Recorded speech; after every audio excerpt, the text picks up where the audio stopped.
Evening, guys. How you guys doing? Thanks for joining me on this Friday evening, 1st of May.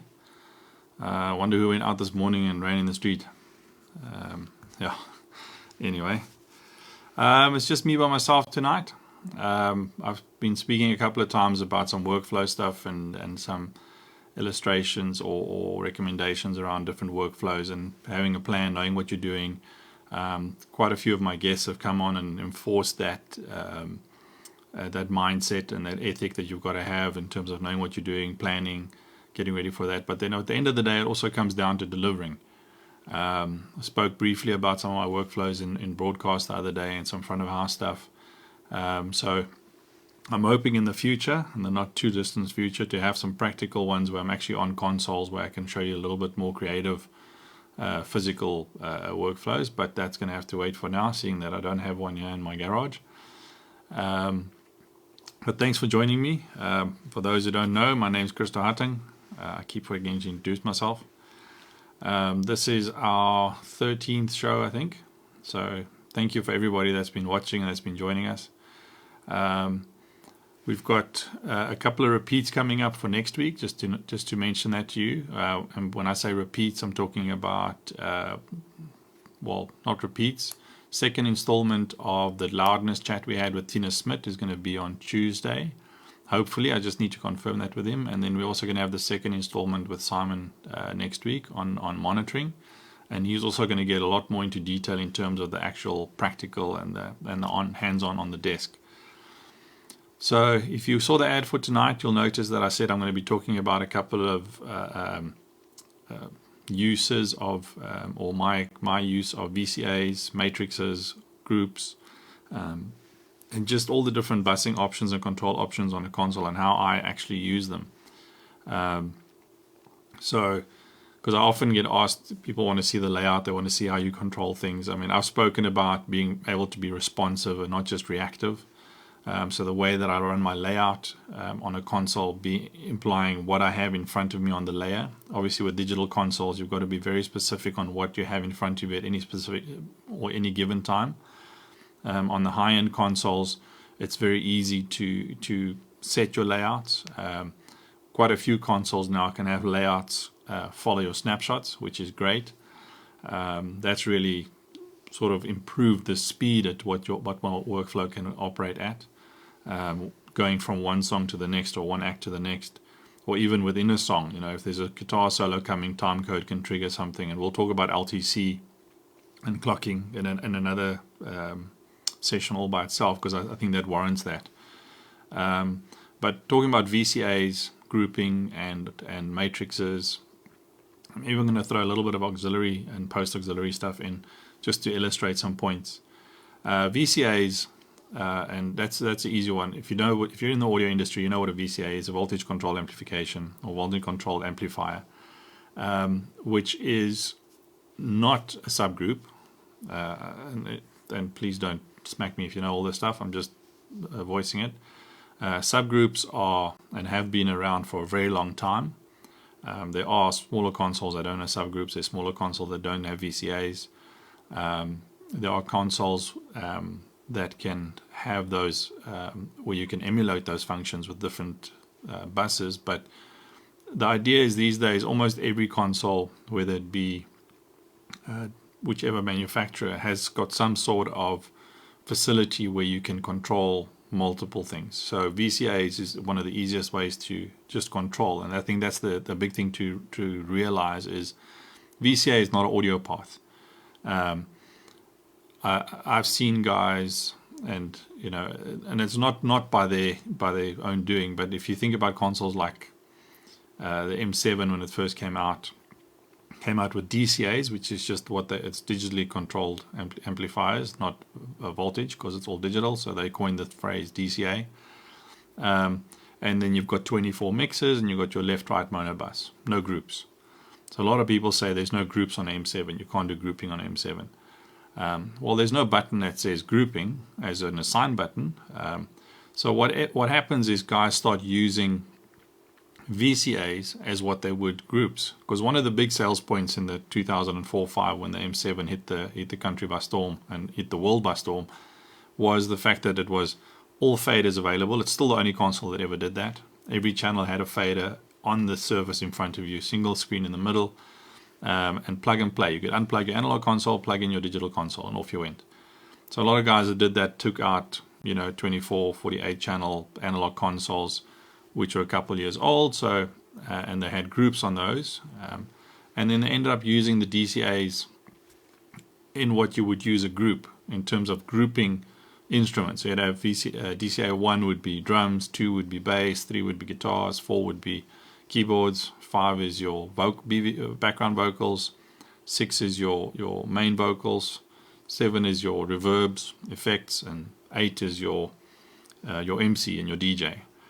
And you have those on controlling. So, and that gives you a great opportunity to minimize the amount of faders you need to grab when you're trying to balance your overall feel. Gives you control to mute sections. If your MC and DJ is not busy, you mute the 8th one and he's gone. And so from that point of view, that control function is great. But that's not really what a DCA or a VCA brings to the party in sense of what it gives you from a workflow perspective. Just to roll back, a subgroup, and that's exactly what it says. It's a grouping of a bunch of channels, but it groups them in the way that it becomes part of your signal path. So a subgroup, if I have 4 vocal mics, I put them onto a subgroup, I now sum them together. So whatever value they were contributing from the actual channel is now seen as one audio source within the subgroup. And then I can pass it on from there. I can either pass it to left, right on a console, I can pass it to a recording bus, I can pass it to multiple different ways, and I can process it. I can manipulate it with EQ or dynamics, I can insert something onto it, I can record it separately, all these kind of things. But it's because it's part of my audio path. And if you understand how that works, that is a very good way of doing parallel compression, even subgroup recordings, or even using it as just group monitor feeds for side-fills on stage or something like that. This depends on what your context is, obviously. A VCA comes in and you can mechanically follow the same path where you put those 4 vocals in one VCA and you have one button that controls the volume of the 4 vocals, one fader, and you mute it and all that, but the difference is there's no audio path. So a VCA is basically like remote controlling those faders from a distance.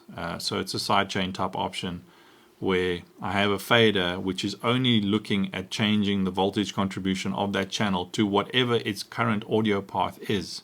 So that vocal can be going straight to left and right, and I have them on a VCA. So I'm not controlling the audio path at all, or manipulating the audio path at all. The audio path is still from wherever that fader is being routed. That also eliminates a whole bunch of things like internal latencies and all that by having different audio paths for elements that end up on left and right. That's even been taken into consideration on the digital consoles where they do internal latency compensation, because if you are double busing or bus compressing, for example, your drums or your toms, as well as saying to left and right, obviously those are 2 lengths of audio paths, so one will be rhyming before the other one, so internally it has to be compensating for that. So those things are available. So what I tend to do is I use both. I use my VCAs not always in the same way that I use my groupings. I tend to use slightly less groups than what I use VCAs. For example, I tend to break my drum kit if I have the opportunity into at least 2 groups. One being, and it's not even my drum kit, I add my bass into that. I do what I call sorry, I'm talking about VCAs now, not groups. So in 2 VCAs. So I do my first VCA is always and I actually label it groove, as in the groove of the music. I do my kick, snare, hats, and bass, guitar into that one. My second VCA, I would label it percussion, and that would be my toms, overheads, and if there are any other percussion instruments. So in taking consideration, I'm assuming I'm on a console that has 8 VCAs, so I've got to be quite careful in how many I utilize. My bass, being a single instrument, I typically wouldn't put him into a VCA. If I have only one guitar, I wouldn't do that either. If I've got a couple of keyboards, I'll put them in a VCA. My vocals, I'll put in or background vocals, put in a VCA. And what I would add into that VCA would be the effects for them. The reverb, same thing with the drum kit. If I've got snare reverbs, it'll be in the groove VCA. If I've got tom reverbs, it'll be in the percussion VCA.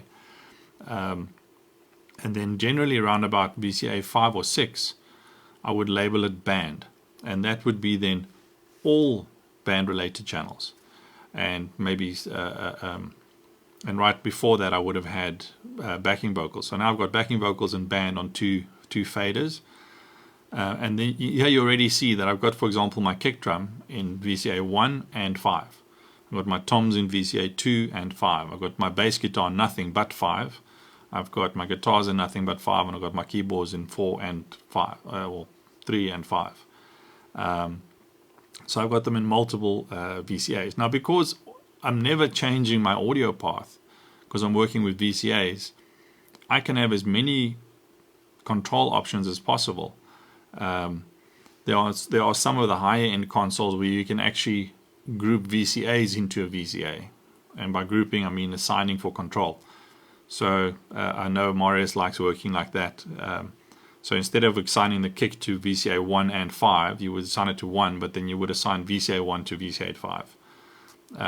But you end up with the same result. It's just a little bit less legwork and button pushing. But what that gives you is, if you're at a corporate, for example, I've got one fader labeled band, where if I pull it down, my band, the PA is gone. I've got a very nice blend on my faders. I've got a good blend between the sub VCAs. And when I bring the band up, I maintain that blend very accurately. And this is something that a lot of guys don't understand, which I'll just emphasize tonight. What a VCA does different to a group is, because it's not summing. If I had a blend of vocals in a subgroup where I am summing them together, and one vocal is very strong, one is quite shrieky or whatever, so I do a little bit of balance on the faders, I sum them together, put them on a subgroup. When I pull the subgroup down significantly, like 10-15 dBs, the logarithmic scale will cause the value contribution of those channels to change how you hear that blend, because whatever was the softest in your blend is going to disappear quicker than what was the loudest. So if you had one vocal slightly louder than the rest and you start pulling your subgroup down, you'll get to a point where you almost only hear that one vocal. So if you take that in consideration with maybe a drum kit, if you've got a nice blend going, your snare sitting perfect, hi-hats, all that, if you pull that drum kit's subgroup down, if you don't augment the fader positions and the blend of the drum kit themselves, things like your hi-hat can just disappear in the blend of the drum kit. So you have to understand the relationship between a subgroup sum and the result of that sum. Whereas with a VCA, it looks at the contribution of any given channel to whatever path it's being routed to.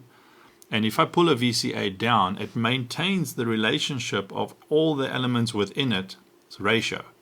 So if I have a specific blend of a drum kit and it's in a VCA, or like my band blend I was talking about, if I pull that band VCA down, that blend remains. Now, if it's on a large format PA outside or even inside, obviously party level and background level is two different things. The energy of your PA, you know that if your PA is set up right, you can get a similar feel, but once you get to a certain point, it feels like your low end's gone because your subs aren't getting enough energy anymore to move air in the room and stuff like that. So there has to be a little bit of augmentation there. But in the overall general context, your VCA will give you a much better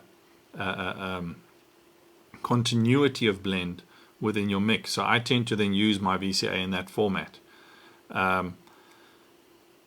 Then what I do is I'll still have subgroups, like I said.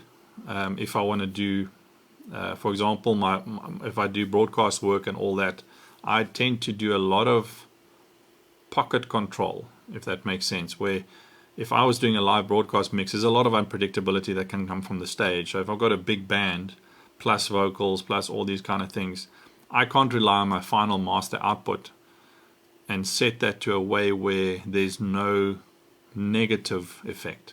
In other words, if I just mix into that final compressor, I start mixing and I think, why am I not hearing, why am I not hearing? And then when the song calms down or picks up, my sound changes, my blend changes, because the dynamics are overworking. So what I tend to do is I try to pocket my control to drums,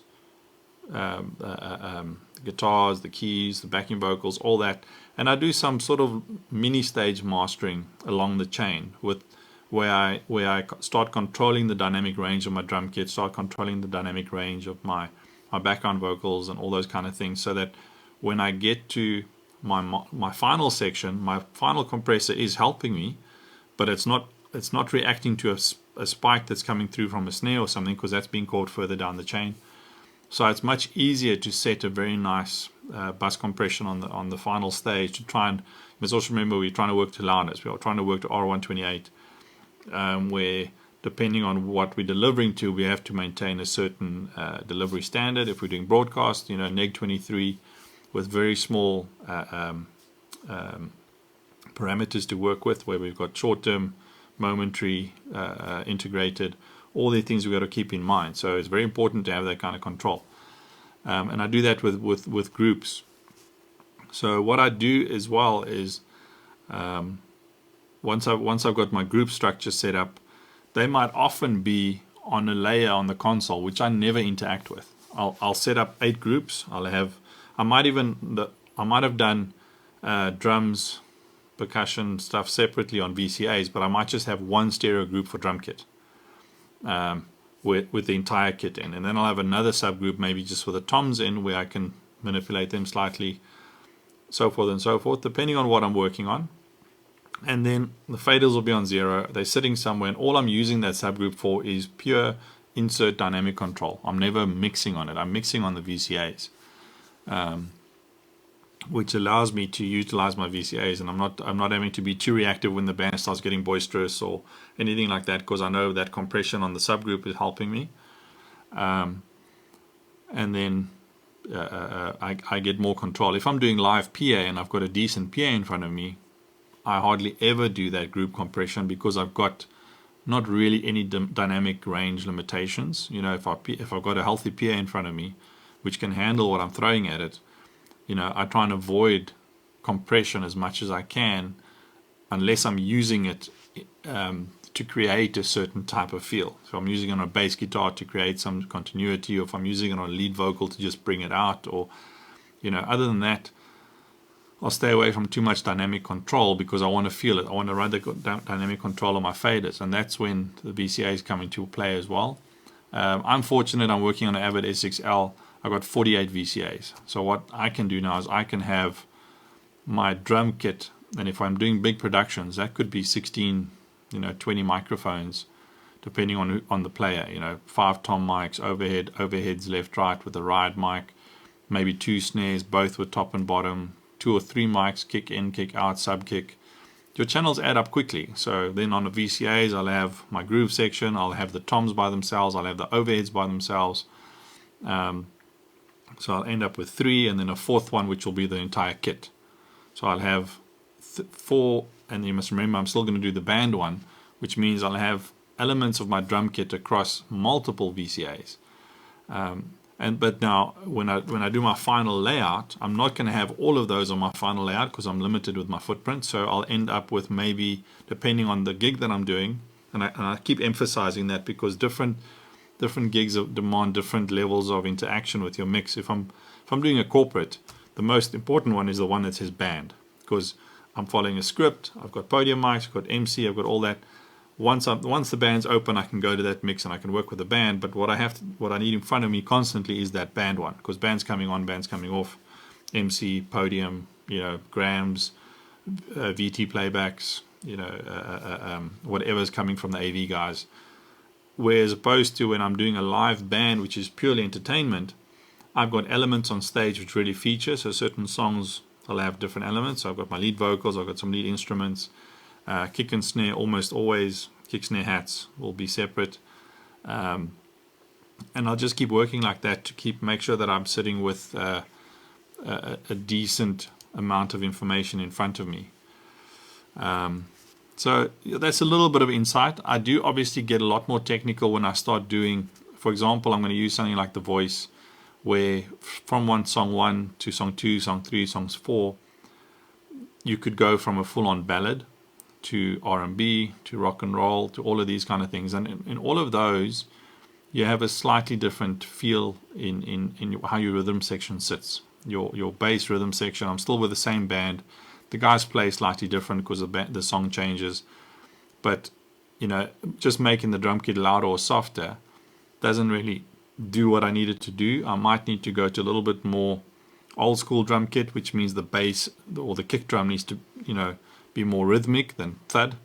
The bass guitar needs to be warmer, things like that. So what I do sometimes is I put my subgroups in the same VCA. So when I spill out my VCA, I actually see the subgroup fader, which means if I have a certain blend within my group and I pull the VCA down, the subgroup is also going down. Now, if you remember what I said earlier, that if I pull the subgroup down or push it up, I could be changing the blend slightly if I'm doing drastic changes. So I know that certain elements will start featuring more or less, and if I do a certain blend on my faders and a gain structure, by pulling my subgroup down, I might start featuring the kick in mic more than the kick out mic, so it gets a bit more clicky and rhythmic, like I said.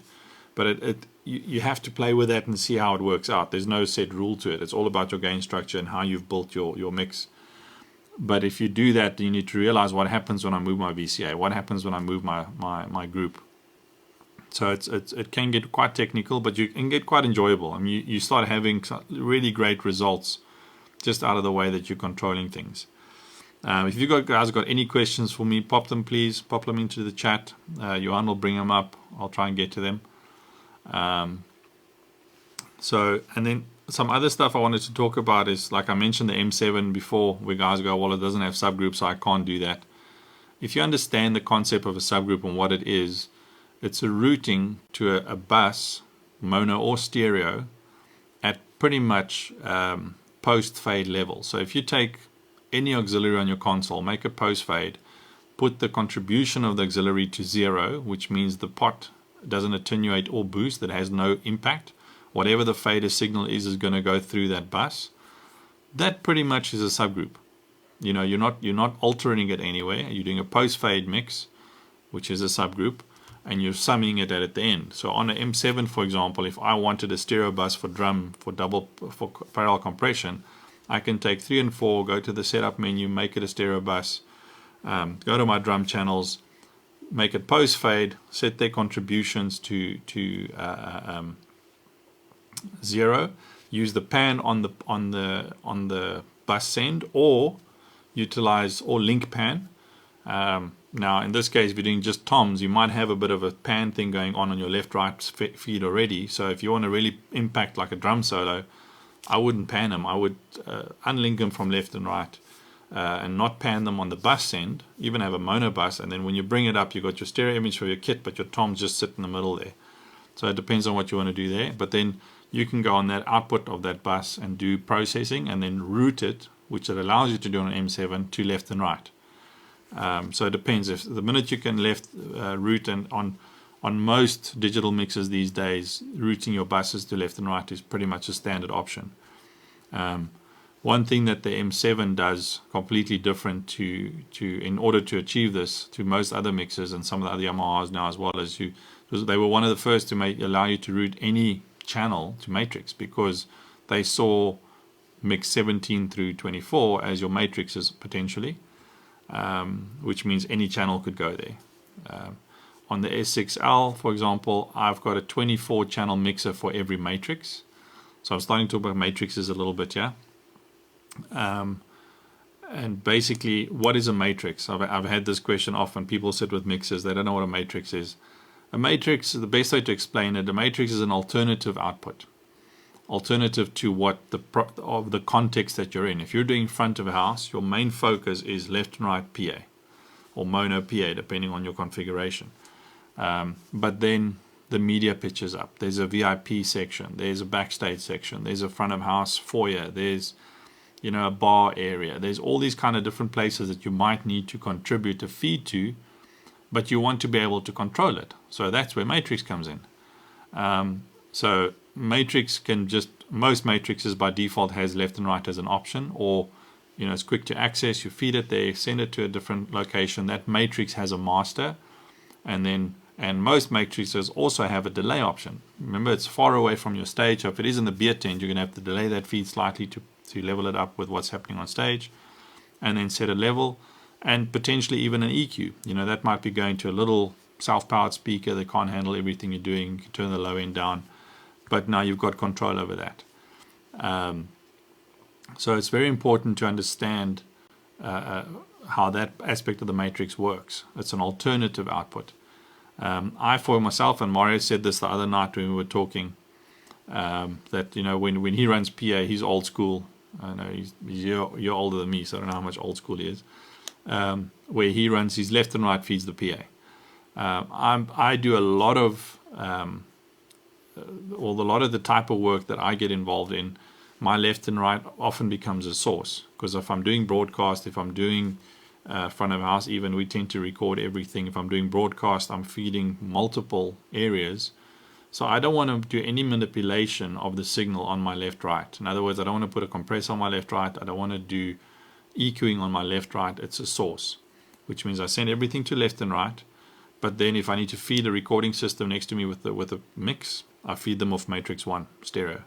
If I need to feed the PA, I feed them off a matrix. If I need to feed the OB van next to me, off a matrix. Anything that basically leaves my console is being fed off a matrix, which means I have final control over everything.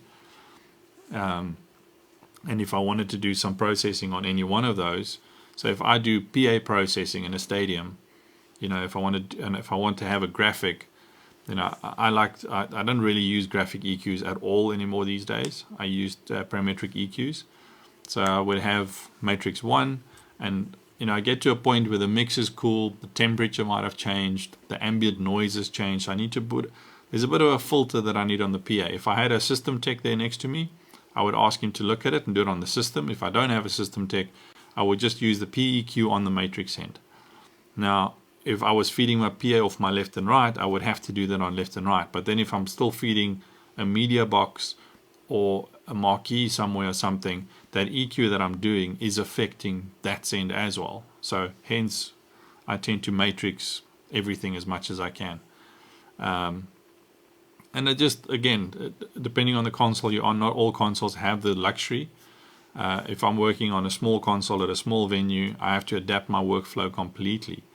I'll start thinning it out from the bottom. In other words, I always want the band VCA. I also always want the vocal VCA, and then my non-band stuff. So my MC, DJs, and all that on a VCA. So if I'm on a little Soundcraft mixer with 4 VCAs, or a GLD, or a little Yamaha or something like that, I'll start with the big stuff, and I'll just mix the rest on faders, because generally then you're on a 32 or a 24 channel mixer anyway. So there's not that many faders.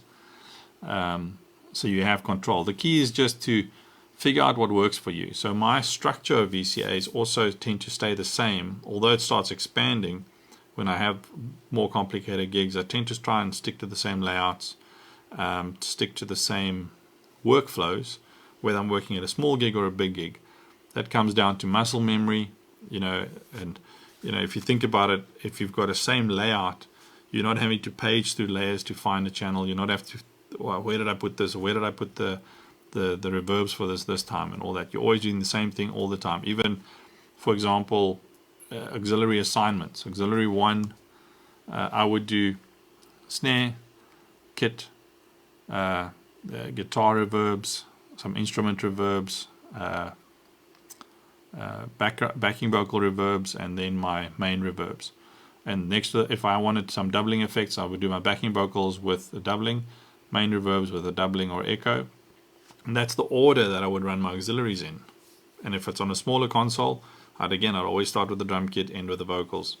If I've got more, then I'll use more. But then it also means that if when I'm grabbing at things, when I need to reach for things, I'm not having to try and figure out or remember what I've done different this time. Now, obviously, we don't want to get stuck in a specific way of working. You keep learning, you keep adapting. I said the other day when me and Morris was chatting, the stuff we were doing 20 years ago, we're doing a lot of that same stuff now, but we're more efficient in the sense where time comes in on the digital platforms. There's a lot of stuff that gets done for you. In terms of I can set stuff up that will happen in the background while I'm doing different things. So, I'll say it again. I was showing someone some control features on the SXL the other day, and they go, "Oh, cool! So you don't have to mix anymore. The desk does it for you." It's like, no, I still set all that stuff up. If you spent 10, 20, 15 years ago, you spent a whole day wiring up front of house, patching, routing, checking your inserts, getting your labeling done. And labeling everything on the back of the console if you're working on a large format. It takes you a whole day to set it up. These days, it still takes you a whole day, but you're sitting in one spot. You're labeling, you're patching, you're routing. But the difference is you can actually do a lot of it before you get to site. You can do quite a significant amount of work even offline these days on standalone controllers or GUIs or something like that. Then load your file, do your final checks. But you're still spending the time.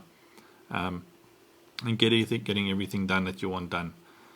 So it's not about doing less work because we're digital now. We're working smarter, and by working smarter, it also means you can get more creative. Your time is available for you to start focused more. You don't have to be doing a million things at once, physically all the time.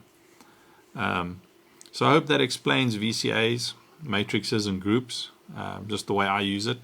If you've got comments or questions about that, you're welcome at any point in time just to pop me a question. I'll try and explain it. I didn't want to complicate it by explaining stuff or using examples that doesn't make sense. I hope most of it made sense.